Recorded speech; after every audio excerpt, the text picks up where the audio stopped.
Nuestro primer clip es de April D. Moody. April es una persona negra y birracial que fue adoptada por una familia blanca. Ella ayuda a las personas a entender temas de raza, cultura y adopción. Es conocida por su trabajo con familias multirraciales y no tradicionales.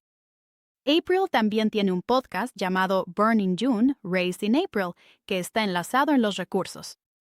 Escuchemos lo que April tiene para decir. Y entonces esto era lo que pasaba, algo que ahora puedo nombrar, pero que en ese momento no podía, que era estar sobreexpuesta, pero al mismo tiempo no ser vista en absoluto, ¿verdad? Como esta exposición, porque yo era morena y mi familia no lo era, pero aún así no me veían por ser morena. Era casi como esto, queriendo simplemente querían que yo fuera como todos los demás, pero aún así luego aparece la palabra con "n", así que es como este equilibrio, este balance constante de, bueno, ¿acaso no todos los blancos me quieren como me quieren mis papás? Y la verdad es que no es así. Y eso se nota en pequeñas cosas, y luego se nota en cosas más grandes a medida que crecemos. Y cuando vamos creciendo y ese chico no quiere llevarte al baile de graduación, o eres una niña linda hasta los 10 años, dicen, cuidado con ese niño, serán problemáticos, se desarrolla a lo largo de toda la vida. Pero esos son algunos de los momentos más imborrables de mi experiencia. Una vez más, mi familia no tenía herramientas ni habilidades para gestionarlo. Nuestro próximo ponente es Marcus Schmidt. Marcus nació en Silver Springs, Maryland.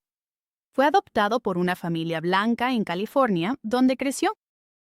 Posteriormente, se mudó a la costa este para asistir a la universidad.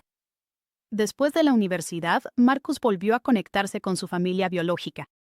Esta experiencia lo llevó a apoyar a jóvenes adoptados mientras atraviesan sus propias historias de adopción. Escuchemos lo que Marcus tiene para decir. Algunas de las cosas que sí hicieron. Ya sabes, yo estaba, bueno, en la casa siempre había literatura sobre ídolos y figuras negras. Malcolm X, MLK, Maya Angelou. Eso siempre estuvo presente y disponible para que yo lo leyera si quería, ya sabes, profundizar un poco más en la historia y en algunos de los íconos. También en la historia merra. Y claro, también intentaron darme muñecos negros. Así que, ya sabes, cuando yo era niño, o sea, los juguetes y cosas así, o figuras de acción. Así que eso fue como una pequeña cosa que intentaron hacer por un tiempo. También, ya sabes, cuando yo estaba creciendo en California, se involucraron con una organización donde los adoptados transraciales podían reunirse, pasar tiempo juntos, hacer actividades fuera de la familia normal y, bueno, eso fue una gran oportunidad para reunirme y hacer amigos con otros niños negros que estaban pasando exactamente por lo mismo que yo. Y bueno, eso fue una parte fenomenal, ya sabes, como en la secundaria, en esa época de mi vida.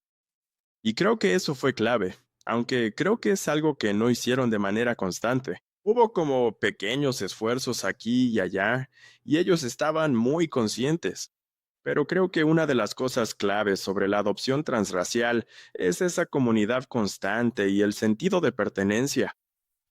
Así que los esfuerzos de los padres para sumergir a sus hijos en eso también tienen que ser constantes. Y esas son las cosas que volvieron a salir y se expusieron en conversaciones posteriores, donde, ya sabes, mis padres me mencionaron que estaban considerando mudarse a un vecindario más diverso y cosas así, pero ya sabes, era solo un deseo que realmente nunca se concretó. Creo que viéndolo en retrospectiva, eso es algo de lo que realmente me habría beneficiado. Y bueno, eso es, ya sabes, algo con lo que vivo. Pero afortunadamente, claro, tengo mi comunidad de todas formas. Así que sí, ese es un poco el proceso para mí.